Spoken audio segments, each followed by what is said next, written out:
Hello, hello, hello, everyone. Welcome to the month of October, month of Halloween. I was pulling things out of my drawers to do this video to have some fun because it's always good to have fun. And Peter walked by and didn't say a thing. And I was laughing because it's like, okay, it's just another Monday. All good. I hope you are well. I pray you are well. Such a time of intense change, and I think it's continues to be important to prioritize levity and to have fun as we are able to, and to seize the moment, to seize the peace, to really reclaim the essence of joy as best we can. So we're doing things a little bit differently this month. I'm still going to invite you to choose number 1, number 2, or number 3, but I have a variation on a theme. I pray that you'll be excited and inspired and get the exact message that you need at this time from your angels. So go ahead, let's do this. Choose number 1, number 2, or number 3. Okay, so what I have for you this month are 3 different card decks. I'm not going to pick a card, it's the deck itself. And the reason I'm doing this is because the right deck is as important as the right card. And there's lots of variations of right. In fact, within our membership this week, we're doing an exercise with a deck that we actually are not drawn to. One that perhaps has been sitting on the shelf and is gathering dust, and you just kind of have this, don't want to go there kind of space. And the reason we're doing that exercise is because, when there's a lot of energetic imprint on anything, a card deck included, of course, there's a message, there's something there for us. We're just resisting it for whatever reason. So with that aside, what we're doing with this is I have 3 different decks for you. And the first one for you guys who chose number 1 is the Rose Oracle by Rebecca Campbell. Beautiful deck. You may know of her work. And again, I'm not going to pick a card because that's not how we're doing the readings. So for those of you who chose number 1, perhaps you know this deck. The messages within it are very powerful. They're also really subtle, often very subtle. The imagery is, very sort of, in my opinion, a little bit muted. It's lovely, don't get me wrong, but it doesn't have a lot of color. And the messages, kind of reading these cards, you really have to get quiet. You really have to get still. You really have to go in deep. And so for you number 1 folks, the message for you is about the subtle messages that are coming through for you. It's about those little things that are very important, and yet they're quieter. I know this has actually been a theme for me personally, and it can be harder when the messages aren't loud, like when they're loud and they're really clear, we love that, right? Because it's so obvious. But oftentimes the most important messages are not quite so loud. So for you number 1 folks, really be tuning into those little whispers of themes in your life. What are those things that seem to keep cropping up for you? Those, again, subtler winks and nods, if you will, that are coming in from your angels. Perhaps it's to have more playtime, and this is just another little reminder for you. Or, maybe it's something that you just keep hearing from people, either directly or, when you're with others. Just, again, tuning into the subtle. For you people who chose number 2, you chose the Sacred Forest Oracle by Denise Lynn. And First and foremost, this message is about divine timing and having the patience, the perseverance, and the alignment, hearing the messages about timing. Because I bought this deck during a Hay House sale, like, I don't know, over a month ago. And it's been sitting on a bureau outside my office, and it has not been time to open it. I'm not even sure if it's something that I will open or if it's something that's destined to be a gift for someone. They're shaking my head, nodding my head yes, so I'm open to that. Not sure. But, you know, it's really, first part of this message, this is actually a two-part message. First part of this message is just staying out of the mind and in the heart of your guidance with respect to divine timing. It could have been really easy for me to get a package, open it, because who doesn't love opening a package, right? Who doesn't love opening a new deck? But it wasn't the right time. And every time I went to grab it, I'd be like, no. So honoring the sacredness, really, of divine timing, because as we align with divine time and really walk in that on that path, opportunities open up. Yeah, it's all about opportunity, which actually brings me to the second part of this message. It's this beautiful golden door.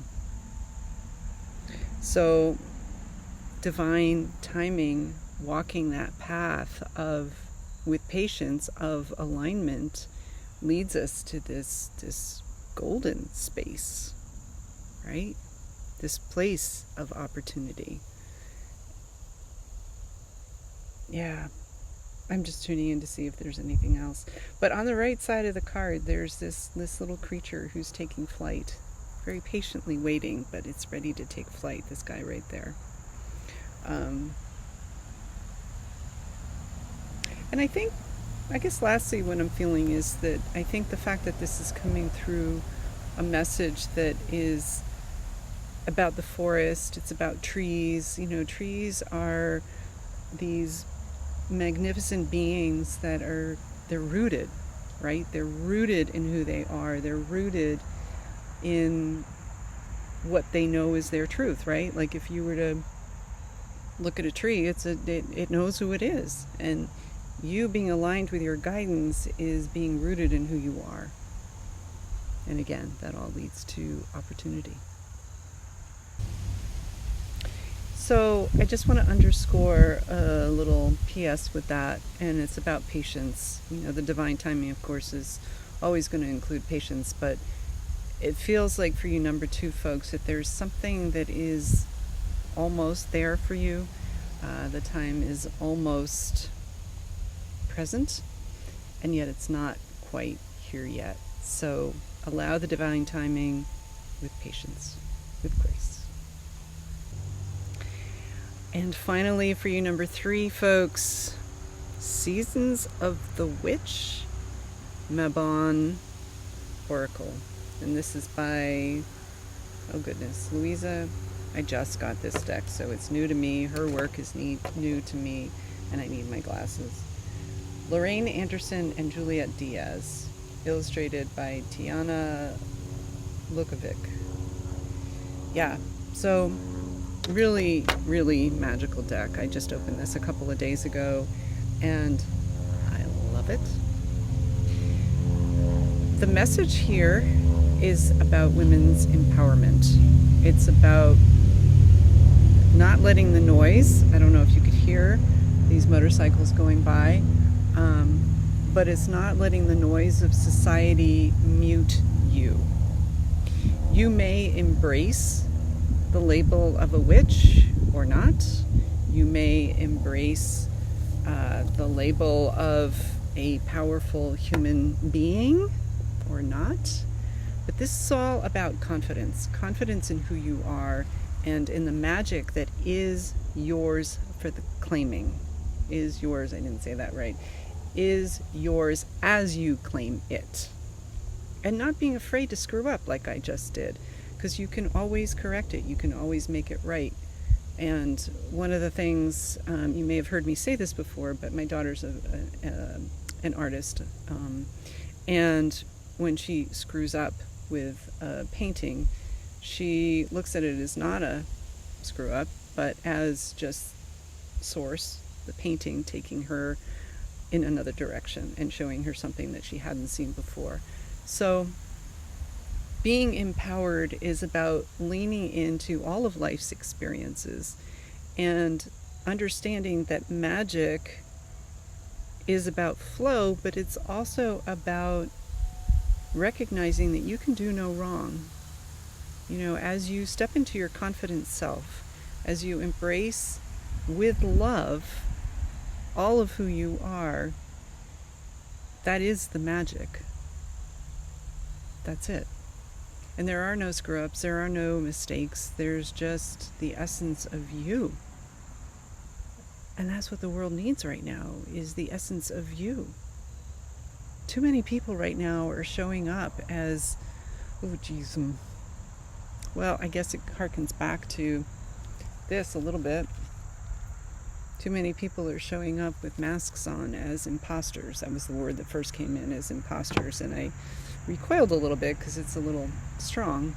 But I think the angels are really trying to make a point, is that, you know, when we're not really walking with confidence in who we are and embracing the label that really defines us as the queen or the king or the witch or the sorcerer, you know, whatever it is, again, all about love. There's nothing dark in this. This is all about embracing who you are and loving all of who you are. And as you do that, and the more of us do that, our world heals.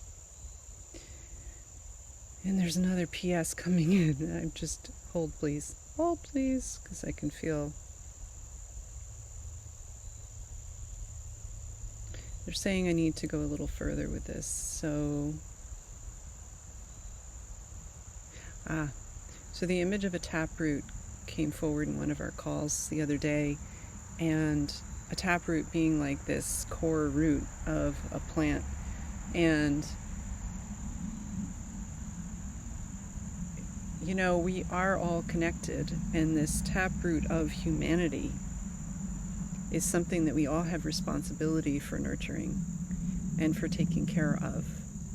And when we witness or are in relationship with someone who feels like they're perhaps a rotting part of that taproot, our responsibility as an enlightened human is to help to heal that rot, to embrace it with love, to give it energy so that it can come back to oneness, and so that that taproot becomes whole, which in truth it already is, but our illusion prevents us from seeing that entirely, and our job is to get back to that truth, that reality. So, yes, that is complete. Yay.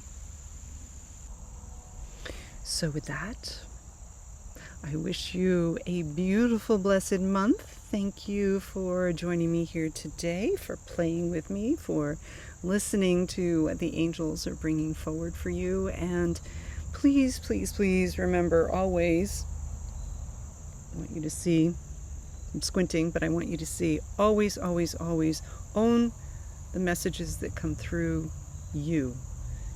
I just start the conversation with your angels here. Take what feels right and go deeper as you need to. So much love. Be well. Be blessed. See you soon.